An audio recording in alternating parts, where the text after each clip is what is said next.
Good morning, everybody. It's Coach Richard Wharton here with OnlineBikeCoach.com.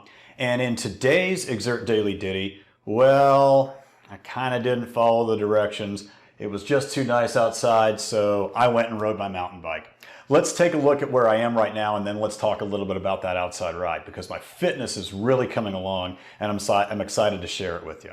We're going to start by showing that I pop over to my goals. I'm keeping it, let's go to 0, just to see what it looks like right there. And let this repopulate. And here I am. I'm at a training surplus of 39 XSS. It wants me to do an endurance ride. Interval targets are manageable, and the workout goal is XSS of 70.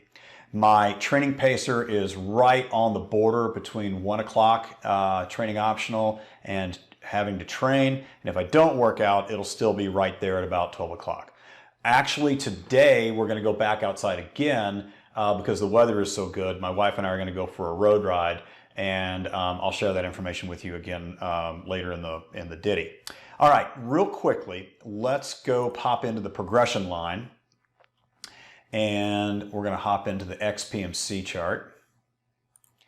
And here we are. Once again, I love this chart. It's looking really nice. The one thing that the Adaptive Training Advisor has done as I've migrated towards my peak is it has continued to set me on a path of steady progression and growth in volume. Today's 70 some odd optional points only continue to pull it in about, you can see that I'm earning about maybe a half a point per day, something like that. So that's kind of nice. Now let's go into the planner and let's take a look at yesterday's outside ride. I live at the end of the road in an area that is surrounded by public land, and we have access to beautiful mountain bike trails pretty much 12 months out of the year because I live in the high desert. And so if we take a look at this effort, what we'll see is that I basically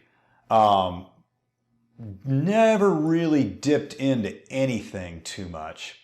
And if we look at the altitude, you can sort of see that these are, just sort of nice and steady growth. But the heart rate was in the 170s, so it was right around my threshold. I've got a power meter on my mountain bike, and I was, golly, the trails were packed. I think I may have had a tailwind a little bit. Everything was kind of working in my favor. So I did a lap, but I turned around and I said, I might have something special in me today. And I went back out and I performed, I went after a segment.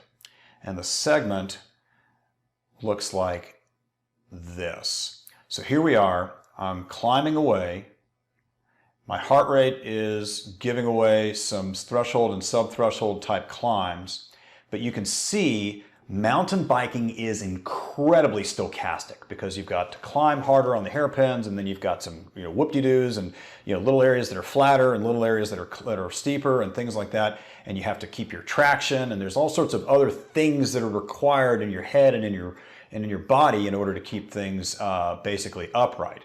And once we get to the top, you can see that wattage goes down to 0, and I only hit the power every once in a while, basically to get over some of the harder stuff. But it translated into my fastest time for this segment ever by about 30 seconds.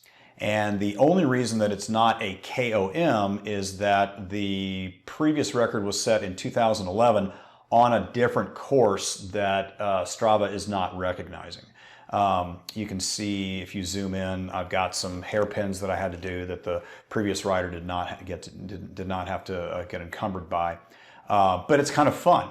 And so this is also kind of interesting. Take a look at these average numbers. I actually shaved 30 seconds off my time, but my average power was 1 or 2 watts off. Now, why is that? Well, a lot of that has to do not with fitness, but with the environmental conditions. And so I may have had a tailwind. I know that the dirt was better packed. There wasn't as loose. The temperature was perfect. So I was convecting heat a lot better. Little things like that. but that's not necessarily an Xert issue. Real quickly, what we're seeing is a growth in fitness and a growth in preparation and a growth in excitement, which is all leading towards the last Saturday in January, where I will be attempting to match or break this 350, 360 watt 5-minute mean max power. Now that leads me to my next point. I am going to be hosting a webinar immediately after I attempt this effort. I may broadcast it live. I'm not 100% sure. Sort of depends on how many people we get. But what we'll be doing in this webinar is we will be reviewing the entire 8 or 9 weeks of progression that I've gone through following the recommendations of the Adaptive Training Advisor and the Training Pacer, built on a slow growth setting, slow improvement setting. Anyway, it's going to be $10.99. It'll take 90 minutes. It'll be available, I think I've set it up for noon GMT, noon Pacific Standard Time, which is GMT -8. And let's have some fun with this review, and then we'll project what we want to do going forward. All right, thanks for watching. Enjoy the ride. I'll see you out on the road or trail.